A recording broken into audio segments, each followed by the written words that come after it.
Salut à tous, c'est Julien Ponce, bienvenue dans cette vidéo. On va comparer un truc un peu spécifique, mais pourtant très important, à savoir la réaction de deux moteurs de dématrissage à la restauration des tons dans les hautes lumières.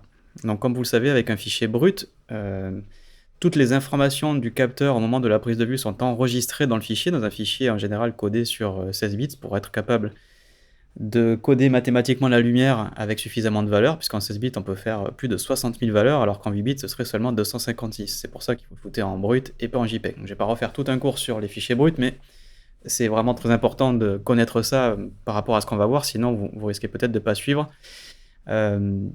Ici j'ai donc une image où une partie a été surexposée, mais normalement on doit pouvoir restaurer cette zone avec suffisamment de succès, puisque normalement, ici, je pense que mon modeste Canon 6D a eu en fait la possibilité d'enregistrer des informations de ce qui se situait là-bas, c'est-à-dire en gros à l'horizon. Donc en gros, si on prend la loupe et qu'on se met à 300%, même peut-être 200, peut-être que 300 c'est beaucoup, voilà, on se met par là, c'est pas complètement brûlé, c'est très très clair, on voit sur l'histogramme, mais finalement, si on enlève de l'exposition, il y a probablement des informations de ce qu'il y a derrière. On ne va pas se retrouver avec un blanc moins blanc et un aplat, et vous allez voir ça dans l'image d'après. Qu'est-ce qui se passe quand c'est vraiment cramé? Là, on commence sur une image qui est un peu sous-ex à un endroit, mais qui n'est pas fondamentalement cramée, même si on va le voir plus tard. Donc, ça a l'air gérable. Effectivement, quand on prend l'exposition, vous voyez que quand on descend beaucoup, qu'est-ce qu'on voit? On voit en fait parfaitement les arbres. On voit même les traînées des avions qui sont passés par là, et puis un espèce de petit bout de nuage. Donc ça veut dire que les informations, elles étaient bel et bien là, évidemment, elles ne viennent pas de l'inventer, c'est pas de l'IA. Donc en gros, il a vu ces degrés de lumière là-bas que mon œil n'avait pas vu. Peut-être oui, peut-être que non. Et des fois, à l'œil, on voit des trucs qui ne sont pas dans le fichier brut. Évidemment, on n'a pas la même dynamique au niveau de l'œil.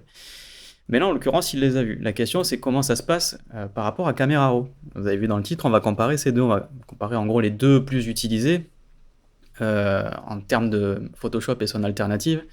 Si on parlait de développement en RAW, on pourrait quand même rajouter Capture One, mais je ne voulais pas rentrer trop dans le détail dans cette vidéo, puisque en ce moment, il y a quand même eu la petite controverse autour des termes de licence et d'utilisation de Adobe, et donc il y a eu quand même un gros flux de gens qui sont allés chez Affinity pour remplacer Photoshop. Bon, on va pas rentrer dans ce débat, mais ça correspond à des trucs qu'on me demande en ce moment sur...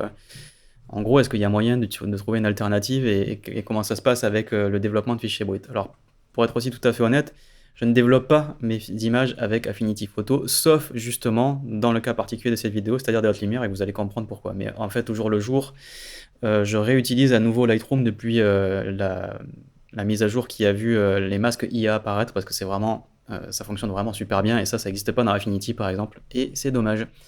Donc ici, on va faire pareil, on va se mettre à 300%, alors 200, il me semble que j'avais dit, voilà, on va se mettre à 200, on va aller sur la droite. Donc voilà l'image de base. À noter que j'ai utilisé les profils de l'objectif, la correction de profil de l'objectif dans les deux cas. Affinity le fait par défaut, mais Photoshop ne le fait pas par défaut, enfin Camera Raw, mais je l'ai activé.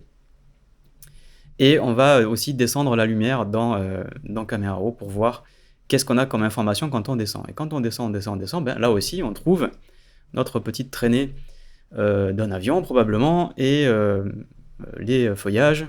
Voilà, on n'est peut-être pas exactement au même niveau de lumière, on ne peut pas comparer le logiciel, on ne va pas mettre la glissière au même endroit, hein, ça n'aurait pas de sens, on va essayer de le faire à l'œil. À peu près en termes de lumière, là c'est peut-être un peu plus foncé, mais si on se met comme ça, on est à peu près pareil en termes de lumière, et vous voyez qu'il y a un truc quand même qui est assez fondamental et qui change. Bon, déjà il y a l'aberration chromatique, essayez de ne pas la regarder, parce que c'est vraiment dépendant du moteur.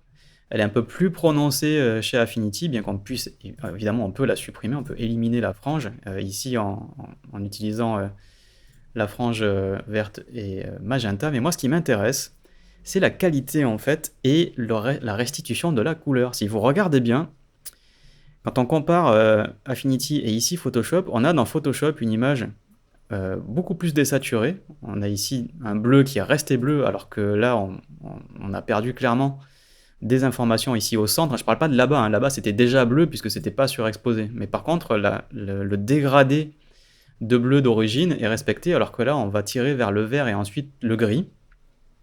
Et ensuite, on va zoomer encore un peu plus et vous allez voir un truc qui, moi, m'a pas mal choqué. Regardez à 300%, la pixelisation ici, au niveau notamment du bâtiment. On a l'impression qu'on est sur un JPEG, alors que c'est pas un JPEG, hein, c'est bien un fichier brut. Chose que l'on n'a absolument pas dans Affinity Photo. Alors vous pouvez me dire, c'est peut-être parce qu'il supporte moins bien les CR2. Bon, pourquoi pas, hein. Mais vous voyez que ici, dans Affinity, j'ai pas du tout ce problème. Alors c'est flou là-bas, hein, forcément, en plus on zoome à 300%, mais on n'a pas du tout la même restitution des arêtes, et on a une espèce de compression qui se fait. Alors vous allez me dire, il y a peut-être du bruit. Alors certes, si on va dans le détail, vous remarquerez même que Photoshop, enfin Camera Raw fait un débruitage de base sur la couleur pour éviter les petits points rouge, vert, bleu. Figurez-vous qu'en fait Affinity le fait aussi. Donc si on va, je me souviens jamais où c'est, voilà, détail, réduction du bruit, on a bien 0% sur la luminance, mais on a aussi 20% sur la chrominance. Donc ils font quand même sensiblement la même chose de base, si ce n'est qu'ici c'est beaucoup plus doux. Donc en gros, quand on essaye de retrouver de la lumière dans un truc qui était très clair, en ramenant un peu l'histogramme vers la gauche, en fait, il y a un meilleur rendu de ces zones par Affinity Photo. On va prendre un truc encore plus fort maintenant. Vous allez voir que c'est là que ça va être véritablement flagrant. Donc je vais mettre annuler, on va pas enregistrer, on va juste fermer. On va prendre une autre image où là j'ai vraiment un truc qui est ultra cramé. C'est une photo, alors en l'occurrence, elle a aucune prétention artistique, hein, c'est juste une photo qui me sert de support pédagogique pour des vidéos comme celle-là par exemple, hein. Donc en gros, ici on a évidemment une zone où on a éclaté, hein, sur l'histogramme, c'est brûlé, c'est-à-dire qu'ici si on se met à 200%, alors c'est peut-être un peu moins, à 100% ça va suffire, voilà, on va mettre le soleil plein face. Si on met la lumière à, allez, tac, moins 5, quasiment à fond, et ensuite on va zoomer à 200%, vous voyez qu'il y a un cœur qui est complètement blanc. Et si on prend évidemment le curseur blanc, ça va juste rendre le blanc moins blanc, mais il n'y a plus d'informations. On ne sait pas ce qu'il y avait à l'intérieur. En gros, on n'a pas vu ce qu'il y avait sur le soleil, évidemment, c'est pas possible. En tout cas, pas avec la technologie d'aujourd'hui sur nos appareils photo. On va faire pareil ici. Donc en gros, on prend basique, exposition, on va à balle, sachant qu'on ne peut pas encore une fois comparer ces glissières, elles ne sont pas faites pour la même chose. On va se remettre, donc on a dit, à 200%, tac, on se met au centre. Et vous voyez qu'il a le même problème, donc Affinity ne fait pas de miracle, hein, à ce niveau-là, il a le même problème de pixels qui ont été brûlés et que le capteur n'a juste pas vu en fait, en tout cas à son centre. Après sur la périphérie, sur les valeurs qui sont presque brûlées, on n'a pas tout à fait le même comportement, et surtout il y a un truc qui est très flagrant, qui est que là aussi vous l'avez vu, c'est désaturé. Regardez là, j'ai une tache grise en fait. Dès qu'on arrive sur les zones qui sont, si on compare à tout ça, c'était blanc avant, hein. Voilà, vous voyez, c'est quand même assez dingue.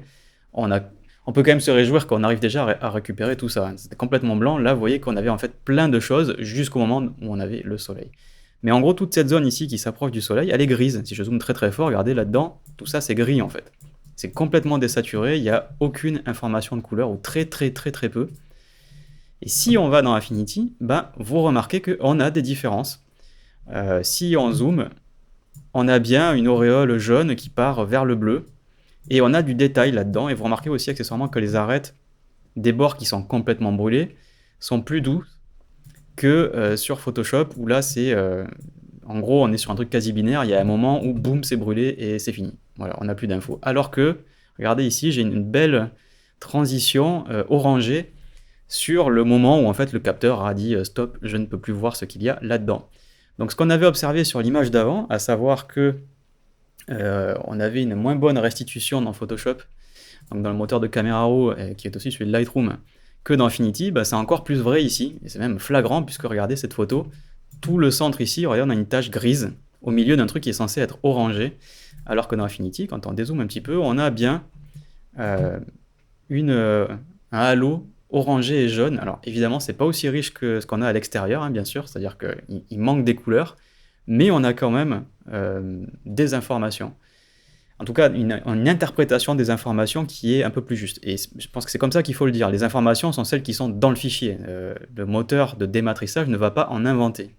Le fichier brut est un matériau que le logiciel va pouvoir sculpter en fonction de comment il a été programmé, quels sont ses algorithmes.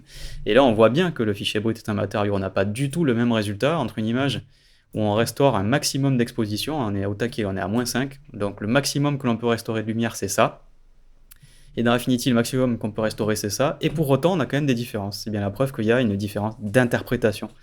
Et en l'occurrence, dans les basses lumières, Affinity s'en sort beaucoup mieux que Photoshop. Donc quand vous avez des images qui sont surex et que vous avez dans votre sujet des détails importants dans cette zone qui est surexposée, eh bien en fait vous avez quand même un avantage à aller plutôt le dématricer dans Affinity Photo. Alors je considère donc ce qu'on appelle le Develop Persona comme étant inférieur à Camera Raw.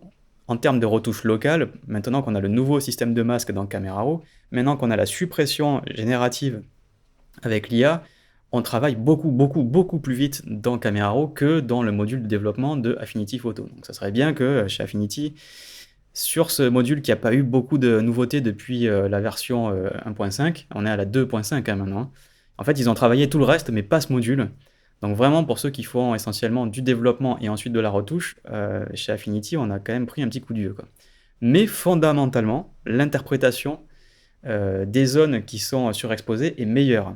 Alors, j'ai d'autres vidéos sur cette chaîne où je parle du débruitage et de la réaction dans les basses lumières, mais je ne l'ai pas fait dans Affinity. J'avais fait un comparatif avec, si mes souvenirs sont bons, DxO Photolab avec Camera Raw et Capture One. Je ne me souviens pas avoir mis, je me souviens plus si je sais pas si j'avais mis Affinity Photo, mais bon, c'est des logiciels qui n'étaient pas forcément sur le même créneau.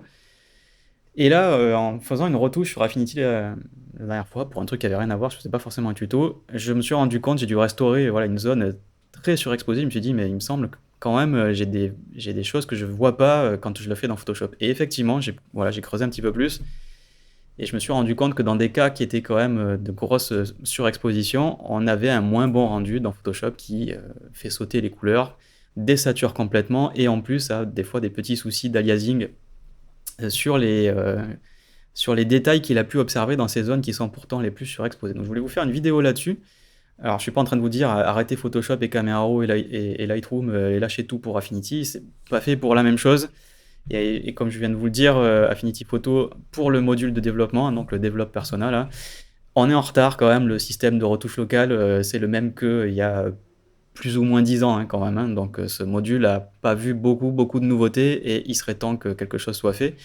Mais fondamentalement, je trouve que pour la restitution des zones qui posent problème, il est pourtant meilleur. Donc c'est un petit peu rageant de se dire qu'on a un fond qui est vraiment très bon et qui pourtant sur des outils à côté qui sont essentiels comme le masquage par exemple, eux par contre ils sont en retard. Ce qui fait qu'aujourd'hui, si je dois choisir pour aller retoucher une image, je vais aller dans Camera Raw clairement.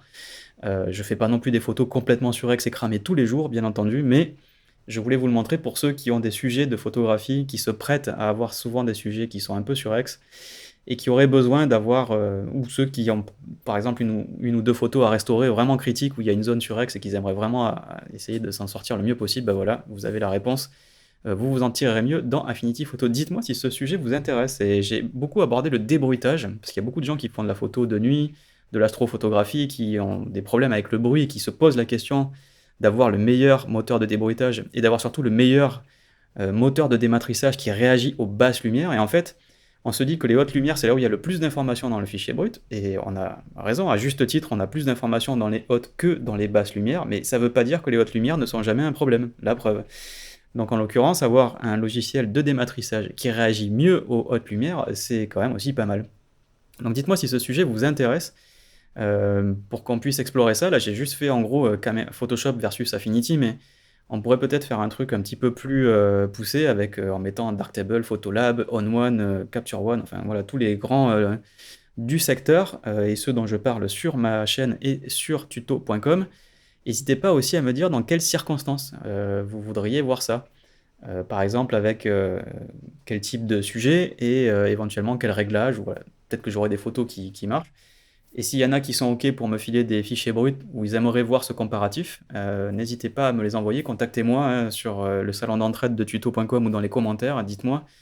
Vous pouvez aussi regarder dans la description sur YouTube. Il y a mon lien pour Instagram, mon lien pour Facebook. Enfin bref, il y a plein d'endroits pour me contacter. Mon site officiel, évidemment, julienponce.com. Et peut-être qu'il y a certains appareils photo, certaines marques où ça réagit mieux que d'autres, mais là en l'occurrence, je ne voulais pas montrer là dans la vidéo, mais j'ai aussi regardé avec du Sony A7 de plusieurs générations et on a exactement le même problème. Donc c'est pas spécifique à Canon, parce que là je vous ai montré du CR2 et du CR3, donc en gros du 6D et du EOS R, mais quand on va chez Sony, on a le même problème. Donc c'est pas un problème de fichier brut de marque, c'est un problème de de moteur de rendu, de dématrissage. Voilà, c'est vraiment comme ça que fonctionne Camera Raw et c'est comme ça que fonctionne Affinity Photo. Voilà ce que je voulais vous montrer. Je pense que c'est un sujet qui est intéressant.